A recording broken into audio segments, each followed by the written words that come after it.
Hello and welcome to the RamsTalk 2022-2023 season review. It sounds very cliche, but it genuinely has been a season of real ups and real downs, as we've seen in the last week or so. And we've actually got a full house here today. If you're listening through audio, you won't be able to see our lovely faces, but there's all five of us here today. So we'll go through one by one. First of all, Jamie Page, how are you, mate? Yeah, I'm good. I'm looking forward to this. I know, like you said there, we've had some highs and lows, but it's been an enjoyable time, especially on the pod as well. So, yeah, looking back fondly, I think. Good stuff. Good stuff. And Callum Bucock, how are you, mate? Yeah, I'm not too bad. It's be good to review quite a entertaining and up and down season. You look like you've been attacked by your mic there, mate. It's It's like coming out of my screen, isn't it? Oh, the man's invested. He's invested. And Chris Matthews Redwood, how are you, mate? Hello, mate. It's been an emotional roller coaster, isn't it? Let's see how many cliches I can get in. Oh, I'm looking forward to it. And last but certainly not least, the most famous man around, the man that makes it so we've got to finish this by 7:05. Vic Singh, how are you, mate? I'm all good. Looking forward to diving into this and see what interesting things come out. As am I. So we've got a list of things we want to go through today. So we've got best moments, worst moments, our favorite memories. We've gone through every single player individually, what we think they've rated, and also a one-sentence review, which is what I really wanted to start this episode off with. So it's our review basically of how we thought the season went. So I'll kick off with mine. I thought expectations rose, fell, then rose again. But despite not achieving what we wanted, it was still an enjoyable season with much to build on going forwards. That's my assessment. Whether it's fair or not, I'll let you guys decide. Jamie, what was yours? Jamie? Right. Jamie's frozen. Callum, what was yours, mate? I think it was a solid foundation of a season that's for me, that when we look at where it was to where it's gone, it's we couldn't really ask for much better of a season. So push on as we would. Good stuff. I like it. I don't know where Jamie's gone. Hopefully he'll be back. Chris Matthews Redwood, what do you reckon? My sum up sentence was fell short due to lack of squad depth. Short and sweet, also true. Vic, what about you? I just went with something to build on. I think we've had a up and down season, just missed out on the playoffs, so you can only go upwards from here. Good stuff. And finally, Jamie, are you there? Can you speak? Can you hear me? Yeah, I can hear you. I'm not sure what happened there, to be quite honest. I was getting you at 100 miles an hour, then nothing. But yeah, I guess just to sum up similar to what you guys have said, just fallen short, but the faith is definitely with Warne and co. Well, that's exactly it. And obviously, since the last episode, lots has changed. The embargo's gone. We can sign players again for actual money, which is amazing news. And yeah, we've got to really look forward to next season. So straight in then. So what I want to do is go through the players. So I've given all the lads a bit of homework, and they've had to give player ratings for every single player that's played in the league. Now, you might be thinking that's a lot of players. You'd be right. So we're going to try and work through this as efficiently as possible. And if there's any disagreements, I'm sure we'll build on them. So first of all, I just want what all of you guys gave Joe Wildsmith. I'd give him an 8.5 out of 10. I'd give him a 9. Jamie? I'm massively behind. Can you hear me? Yeah. Yeah, good. Honestly, I'm going to have to drop out if it continues, but I'm getting you in drips and drabs. I'd give him an 8.5. Good stuff. Good stuff. Chris? 9. 9. Vic? 8.5. 8.5. Good stuff. Yeah, I think we're all in agreement that Wildsmith's had a very, very good season. Next one is another big one. Erin Cashin. I've given him a 9. What do you reckon, Callum? So I've gone 8.5. I've gone role reverse on this one. Ooh. Jamie? If you're there. 9. Good stuff. Chris? 8. 8. Vic? 9. 9. So we've all gone pretty high. So I'll throw a controversial one in there so it doesn't sound like an episode of us going, everyone's brilliant. James Chester, 4. Yeah, I've gone match with you. I've gone 4 on him. Jamie? Yeah, 4.5, I'd say. And that's a generous 4.5. Chris? Just not seeing enough of him. I've gone 3. 3. Vic? And 3. Yeah, I haven't seen enough of him. Oh, sorry, James. Sorry, mate. So we've got a He's couple of gone other anyway. ones. It doesn't matter. Yeah, he's gone. He's gone. And then, yeah, I mean, I'll tell you what, if we go through all of them to speed this process up, I didn't realize it would be quite so monotonous. So to go through defenders and goalkeeper, Wildsmith at 8.5, Cashin a 9, Forsyth an 8, Chester a 4, Stearman a 3, Rooney a 7, Davis 6.5, and Smith a 7. What have you gone with, Callum? Are there any you disagree with? No, nothing majorly, to be honest, mate. I mean, 6.5 for Davis. Stearman, I've gone 4 with his appearances this year. I've gone Forsyth 7. Obviously, Cashin 8.5 as we've gone through. Roberts, if we're classing him as 1.8. And then Corey Smith obviously did a little bit of a stint. So if I'm including him, I've gone 6.5 for Corey Smith. So. Good stuff. I don't know why I had Roberts in midfield for some reason. I don't know how I've managed that. But I gave him a 7.5 as well. Jamie, what were yours? So I've got Cashin 9, Forsyth 8, Roberts 8, Chester 4, Stearman 3, Rooney 7, Davis 6.5, and Smith 7. That's the truth, the same as mine. Chris, what about you? Senior Well, I've gone Fozzie 7. Obviously, Chester 3, Cashin 8.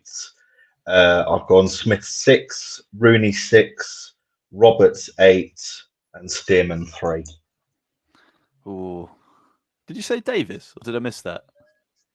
Oh, sorry. No, I didn't say Davis. I gave Curtis Davis a 4.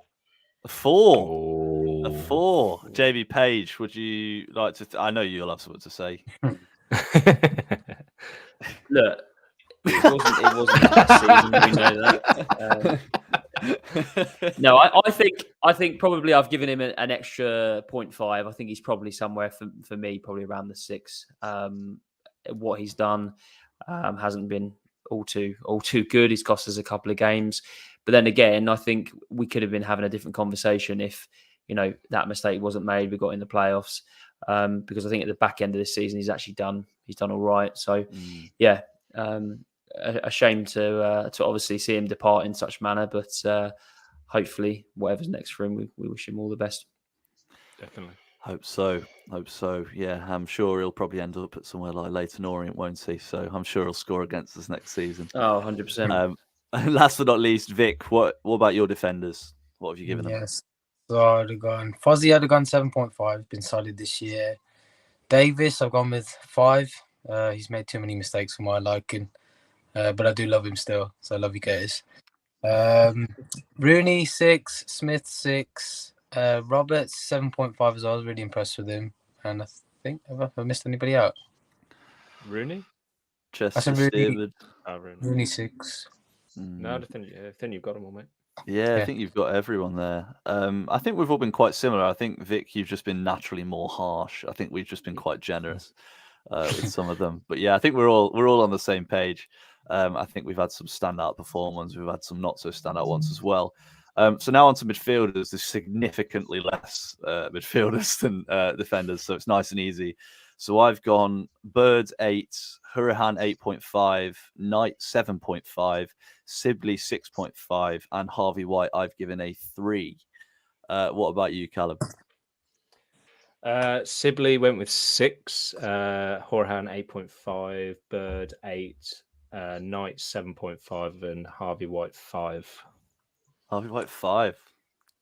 Yeah, big, brave. I'll be honest. We're all very close to each other with what we're saying, so at least one person's going to come out and say we're completely deluded. There's going to be someone Mine are quite different. Exactly. There'll be someone that's on completely the other side. Jamie, what have you given people? I've gone Bird 7.5, Hurahan 8, Knight 7.5, Sibley 6, and White 4. White 4. Chris?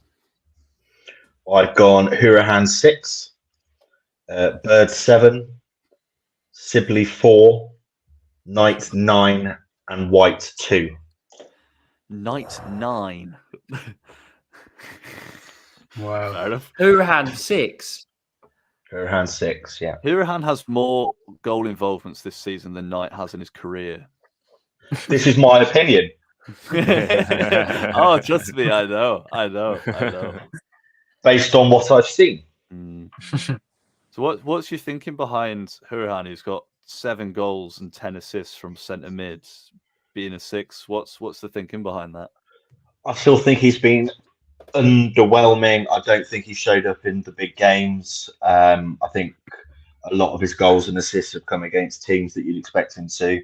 But when you sign in the likes of Kuro Hurahan in League One, you expect him to be right up there with, team of the season. And I just don't think he's hit the high notes for us. Yeah, I mean, to be fair, he did make the EFL team of the season. How, though? We've got no idea, have we? Well, 17 goal involvements, I'd imagine. But no, I understand. I get where you're coming from. So would you say that's based more on like expectation and not living up to the expectations you had? Partly, but also say from what I've seen, he's not dominated the midfield as much as I expected him to. And I say in key games, I don't think he's stood up. Fair enough. Vic, here's where Vic gives Sibley a 10 and White a 9 or something like that. No chance. Sibley, I've gone 6.5. Bird, I've gone 7.5. Hurahan, I've given 8. Knight, I've given 6.5. And White, I've just given 5. Yeah. I think 4 out of 5 of us are all in the same boat. To be honest, I was surprised when you gave one so high, Chris, to Jason Knight, because I think he's played well, but I don't think he's been quite underwhelming. I mean, you speak about expectations. We thought he'd come down to League One and be like Pele. And in actual fact, I'm amazed everyone's given him so low. He's been one of my highlights this season, but everyone's opinion's different. That's exactly it. And I can't wait for you to give Mendes Lang a 1 or something like that. So I'm already scared to read out the attackers. But right, on to the attackers then. I think there'll be some very contrasting opinions on this, so I'm interested to hear what you all have to say. So I've gone with McGoldrick 9.5. Collins I've given a 7. Mendes Lang I've given an 8. Barkhuizen a 6. Dobbin a 5.5. Tony Springer a 3.5. You gained an extra 0.5 by keeping that ball in play against Port Vale. And Will Asula, I've given a 3, if anyone remembers he exists. Callum, what have you gone for? Are you just hastily adding Asula to your list? I was. I've gone Dobbin, I have gone 6. Collins 6.5. Mendes Lang 7, Barkhuizen 6.5, McGoldrick 9.5, Springer 5. Again, he got a 0.5 for exactly the same reason. And Asula, I did for the stint he did. I'll give him a 6. It's a 6 for a man that only scored in 1 game. Yeah, but he had that little FA Cup run, and also he did obviously the Accrington double. So. That's fair enough. Yeah, I mean he was playing against Torquay, but that is fair enough. What have you gone for, Jamie? What do you reckon? I've gone McGoldrick 9, Collins 7, Mendes Lang 7, Barkhuizen 5.5, Dobbin 6, Springett 4, and we'll give Asula a 5.5. 5.5. Interesting. For the similar reasons what Callum said, and I do actually think I'll say now, if we'd have kept Asula, I think we'd have finished in the playoffs. I think, yeah. I think you would have made. I think you'd have made a bigger difference than Collins in some games. I think we really lacked pace when we started playing 2 up top. I think Collins and McGoldrick up top was horrendous, and having someone like Asula for McGoldrick to give the ball to might have been quite beneficial. But yeah, we'll never ever know. Chris, what do you reckon? Right, so I've given Barks a 6, I've given Collins an 8, Didsey 10, Mendes-Lang 5, Dobbin 4, Spring at 3, and Asula 3. You knew I was going to bring this up. You knew it was coming. Collins 8, Mendes-Lang 5. What's the thinking behind that? I just think if we're going on impact in the season, the impact in the season is the end of the season when we really need players to step up. And Mendes-Lang has not done that. He was the prime player to do that, and he hasn't done it. Last 10 games, 15 games, he's just not been at it. And we've all said he needed a rest a long time ago. So maybe it isn't his fault, but for me, for a player of his ability, I think it's been bang average the last few months. So that's why he's got a bang average 5. And I really like Collins' work off the ball. I think he will be a big player for us next season. And I think this season he's received a lot of criticism, which has been undeserved. A lot of it from me, I grant you. But I have seen a lot of potential there that I think next season, with the right players alongside him, he'll be really good. And I gave Didsey a 10 because I don't think he's done anything wrong. He's been sensational. I've just been doing a quick bit of reading whilst you said that. You talk about impact at the end of the season. Collins has 2 goals in his last 17 games towards the end of the season. I mean, you mark Mendes-Lang down. I'm sorry, I'm not going in on you, Chris. I'm genuinely just interested to know where your thought came from. You mark Mendes-Lang down for not making an impact at the end, but neither did Collins. What's your thinking behind that? But I think Collins has been consistent all season and has done a lot of work off the ball this season, which I don't think Mendes-Lang has. I think up until January, Mendes-Lang was fantastic and would have been on for a 9 or 10.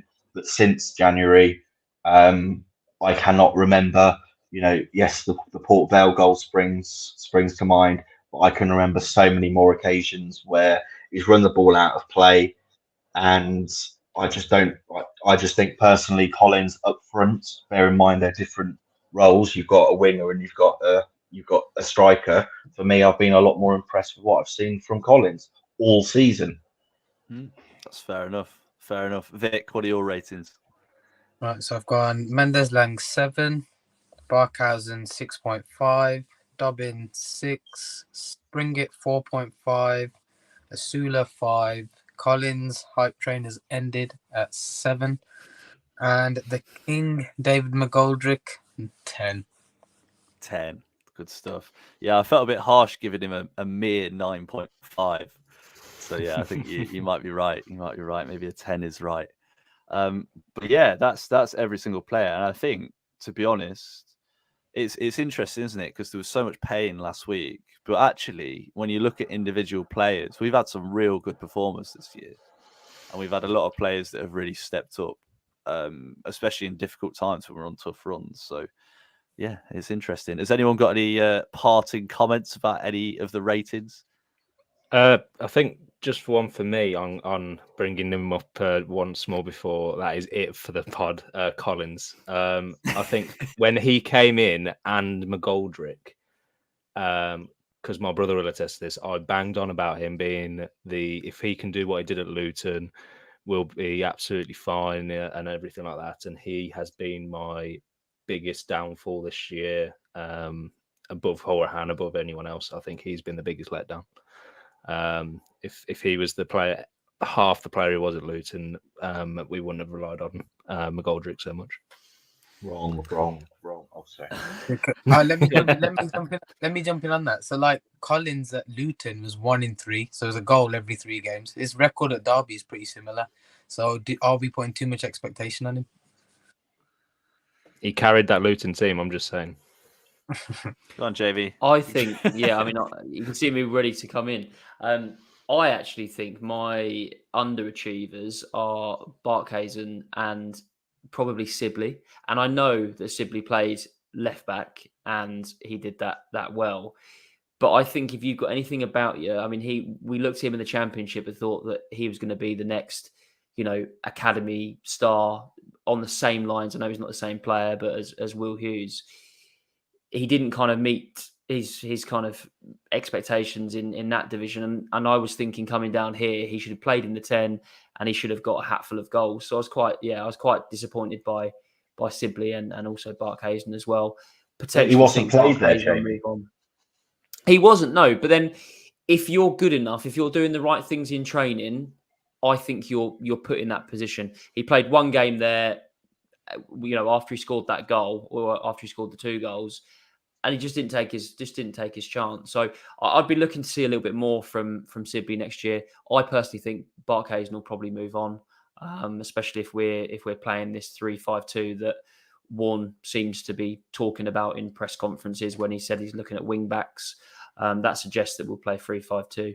So yeah, I think Barkhuizen will move on, but next year I want to see more from Louis Sibley in his natural position. How many more times can we say it? And I know it sounds harsh. He's still a young lad. He's still a really young player. Context required. When he scored that hat-trick, he was 17. But years have gone by and he doesn't seem to have developed. He seems to have lost that edge that he had, that confidence, that, I don't know, insanity that he had where he'd fight for every single ball and, just give everything in every single game. Yeah, he got booked all the time, but he was delivering at the same time. I think some of that's been knocked out of him and he plays safer now. And I'd hope that Paul Warne can bring that back into him. I know he turned him into a somehow decent left back for a little while. I'd love to see him give him the confidence, because if we're playing a 3-5-2, you need an attacking midfielder. And if he can be that attacking midfielder that can take us up the pitch and make do with the fact that we have no wingers because we're playing a back 3, that'd be really beneficial. Anything else? Surely one of you have got a comment about someone. Jamie, you've always got something to say. About a player? I think that's probably... Jamie. No, I think, I mean, like I said, the underachievers for me are Sibley and Barkhuizen. I don't necessarily think... I don't agree with Callum. I don't necessarily agree with Chris. I'm probably somewhere in the middle. I think Collins will be important for us next year.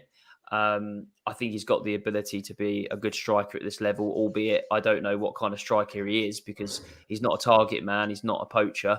But I think he needs that kind of run of the games, whether McGoldrick stays, which I'm hoping he does, and they can combine.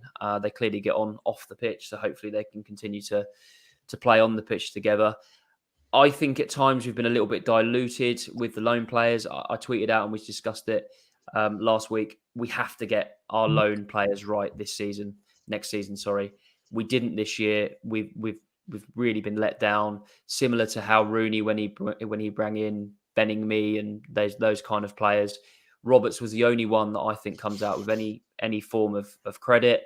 The others just didn't really get on the train. But I've watched back this morning. I've watched it again. I've watched it twice. I've watched Paul Warne's end of year review.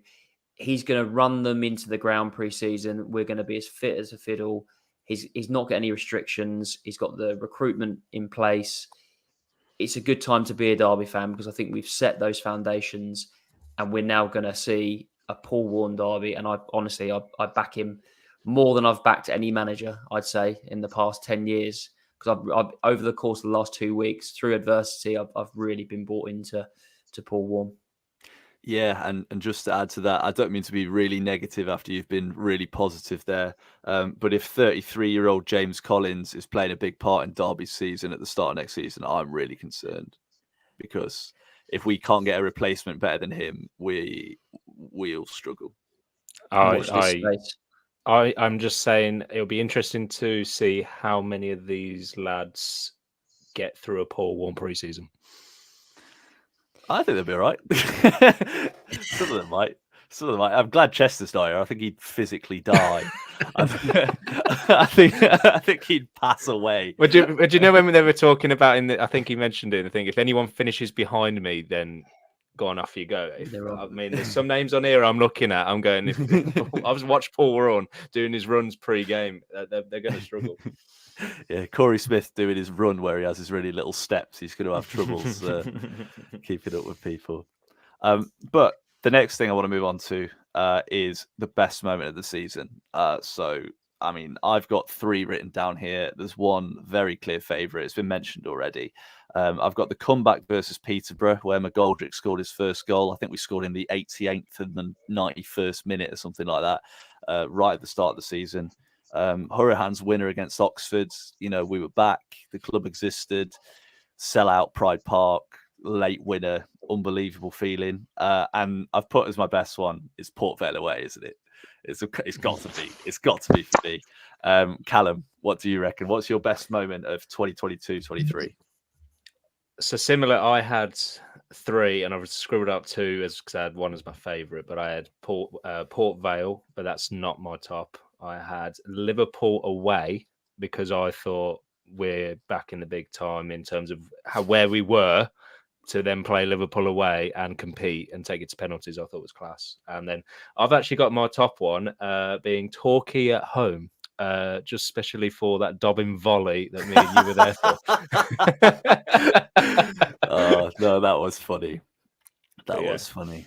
Yeah, just because Jake absolutely rinsed him and said I can't see him doing anything, and then the next phase of play he bangs in the top bin volley from the edge of the box. That's not quite what happened. I was like, this is his moment. He's going to score. Look at him. Dobbins on the edge. Play it to him. And they did, and he scored. So, yeah, no, that was funny. That was funny. Jamie, what about you? What's your best moment of the season? I think I have to go with all of James Collins' goals. I think Liverpool away, that was special. I always wanted to go to Anfield. Yes, it was a cup game, but that atmosphere is absolutely dead, wasn't it, Jake? Terrible. Yeah, it's rubbish. Well, apart from us, Aaron was good. Aaron, yeah. So I've gone with that. But then on another kind of personal note, obviously not being from Derby and being from Cambridge, to go to Cambridge away as a away opposition was quite surreal and quite weird, being, you know, almost an away fan in my own town. But yeah, and that was obviously Paul Warren's first game in charge as well. So that was probably my top moment. Good stuff. Chris, what about you? Best moment of the year?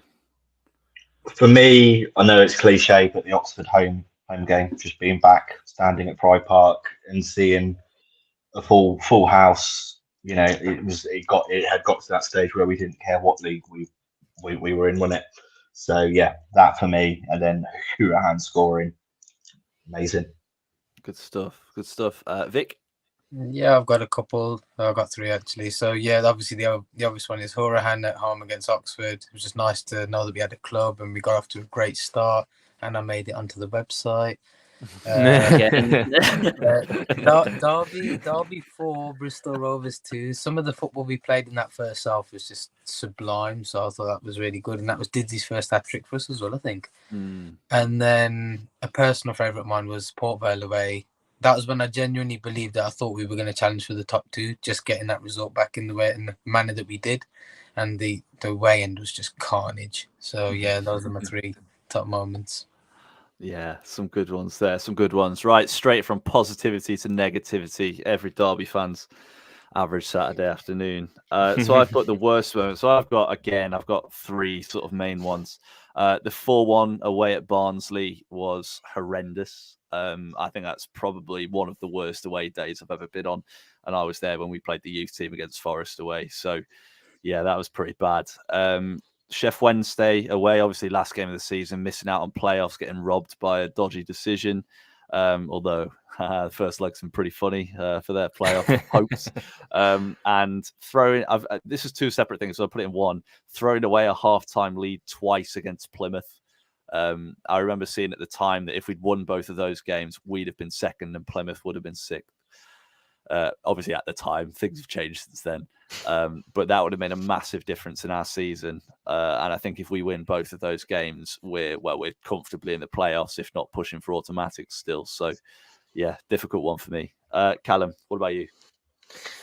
Funny enough, I've got 3 away trips that were my worst bits. I've got Plymouth away again, because I think that one kind of just shut down anything on automatics. I had Barnsley away because I thought that was just, I don't even want to think about that anymore. And Ipswich away, just because of how it all panned out. And I thought kind of everyone was like, that was probably the difference between a top team and us. And and as I say, and the way it just happened with obviously a certain player. That he's done it twice. Just say that he's gone now. He's gone, Callum. You can say his name. It was Davis's through ball. Davis's through ball towards his own goal. We can mock him. We love him, but we can mock him. Jamie, what about you?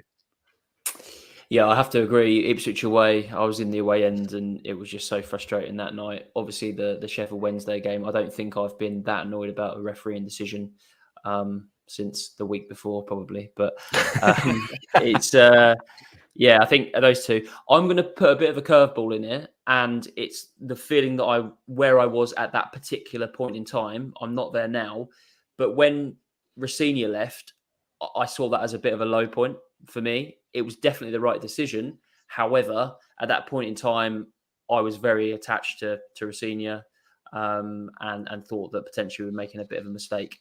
In hindsight, I don't feel that now, but there was a point in time where I thought, we might be thinking the grass is greener.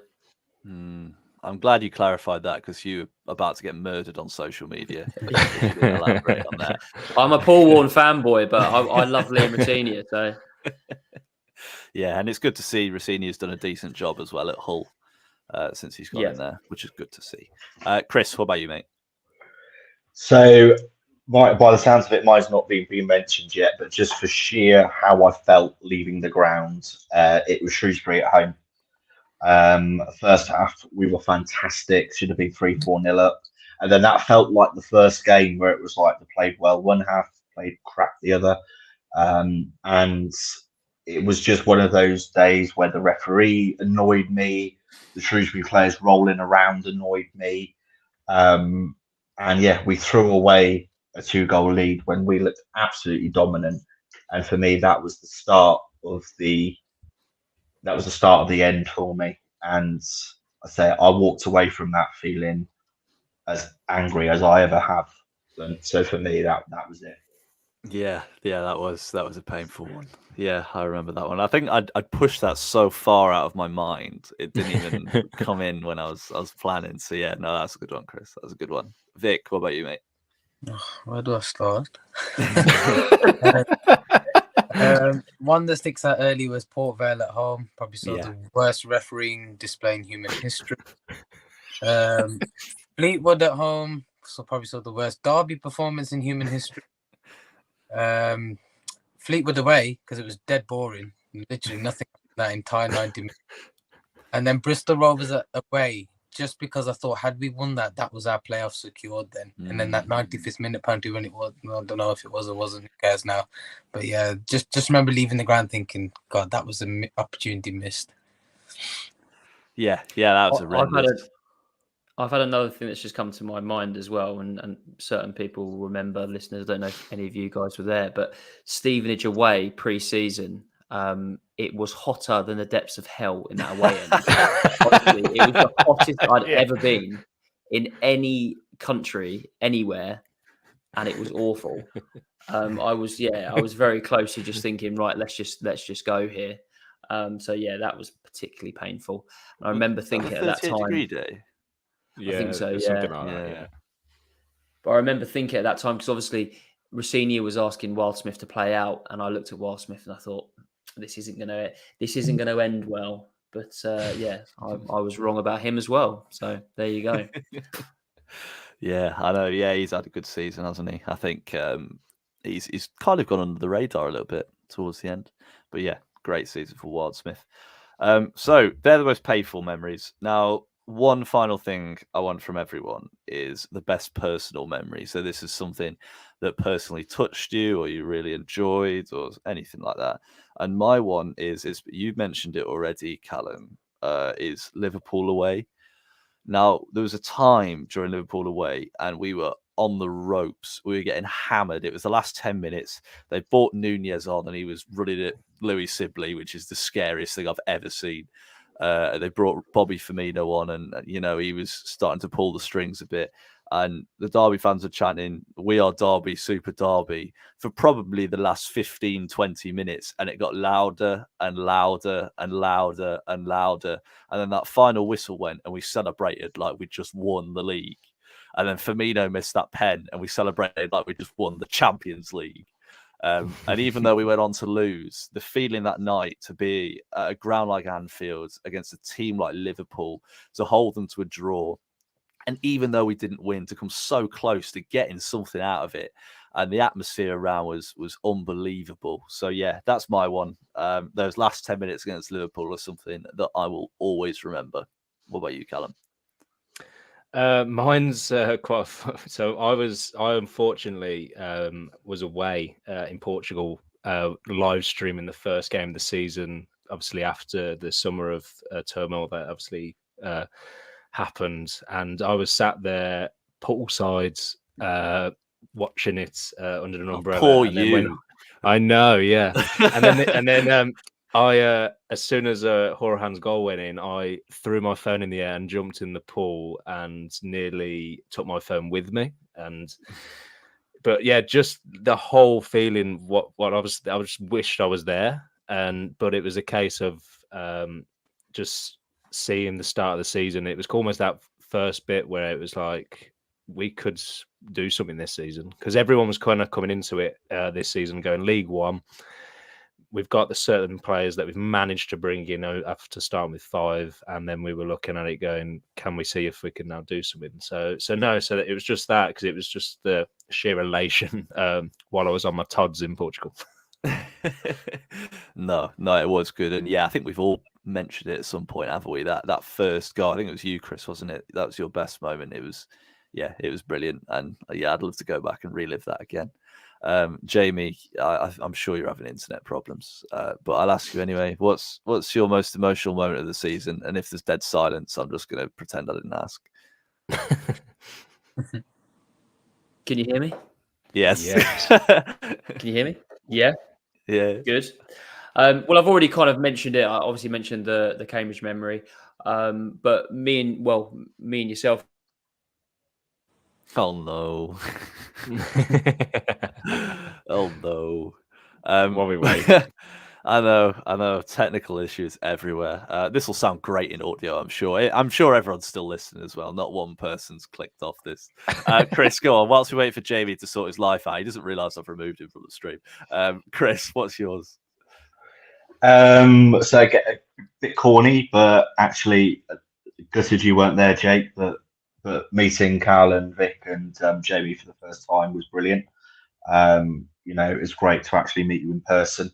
For me, again, it is a bit of a very personal thing. So the MK Dons away game, my stepmom had a brain hemorrhage back in 2019, and it was my first game with her since then, and to be in a packed out away end.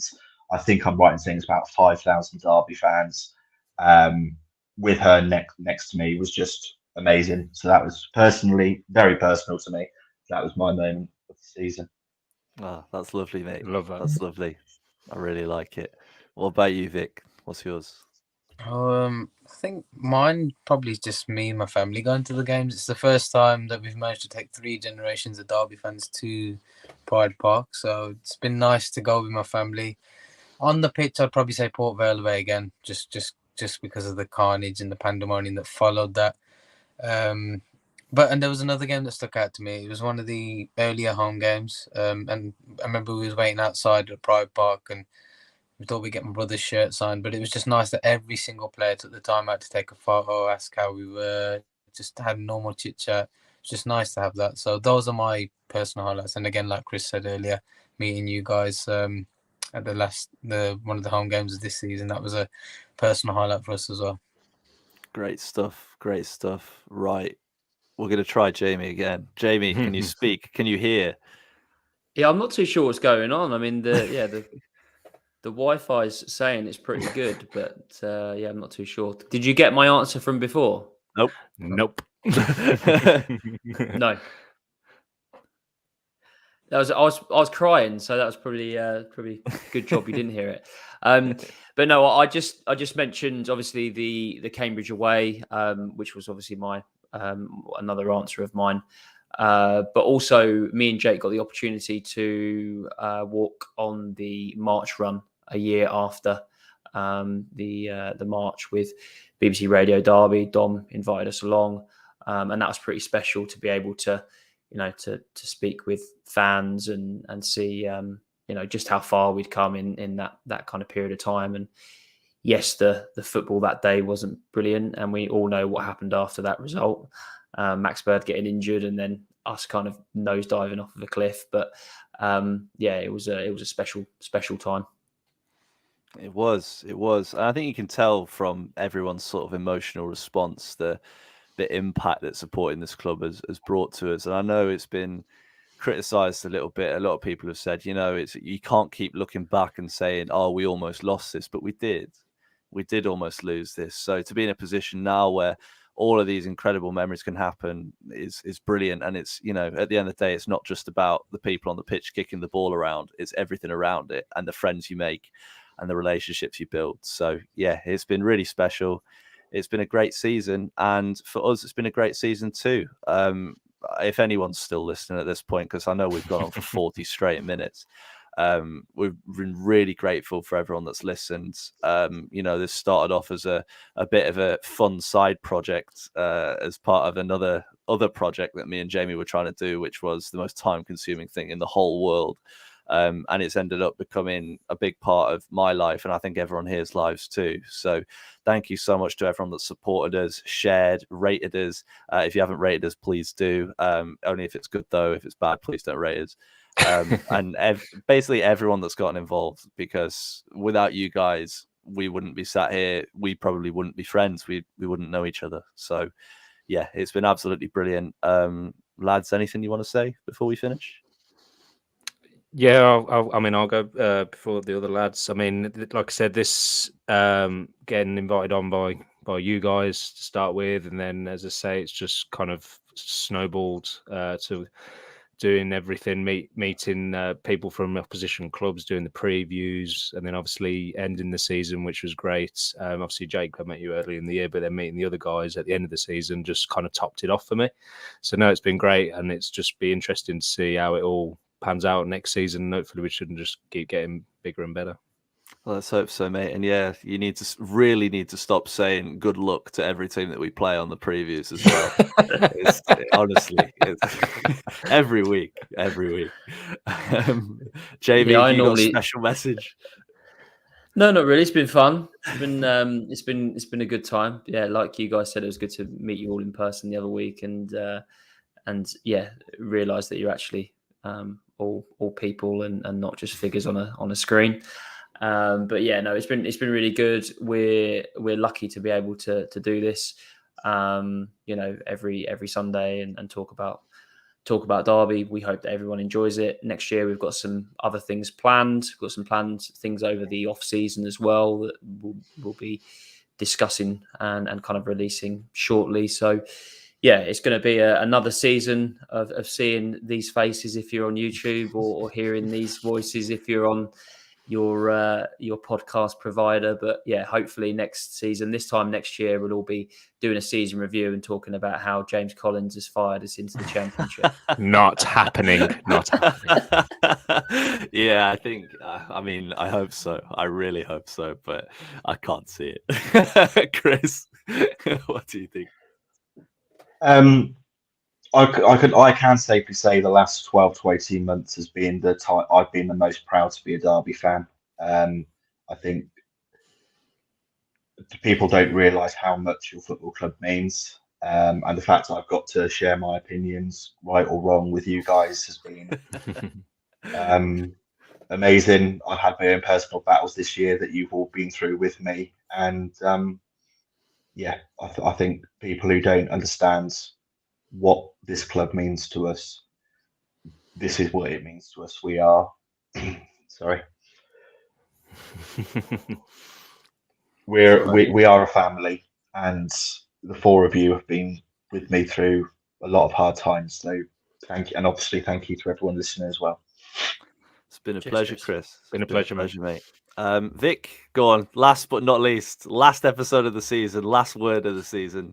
What have you got to say, Vic? You've got to say it. You've I got was about to it. You know say, you yeah. I just want to say, like, thank you to you boys. Obviously, without you guys, I wouldn't be able to be on this pod. I think this podcast actually epitomizes Derby County. Like Chris said, it's one big family, and I feel this with this pod and all the people we've met, and the journey's been incredible. It's brilliant to have a football club still to support. I've had personal memories. I've done 40 odd games this year, which I've never done before, which is another personal highlight. And on to next season, as they say. And drum roll, please. Long may it continue. Oh, great stuff. Great stuff. Right. It has been a pleasure. Again, if anyone's got to this point, fair play. Thank you. Thank you so much for your support all the way through the season. We'll keep going with things. Don't worry. Over the summer, we'll keep doing Derby related stuff. We've got ideas. We just need to actually do them, which is the hard bit. So yeah, when you want your Derby fix over the summer, when nothing's going on, we'll always be there. So thank you to your support through the season. Thank you so much, lads, for being part of this pod. And yeah, as Vic says, long may it continue. Long may it continue.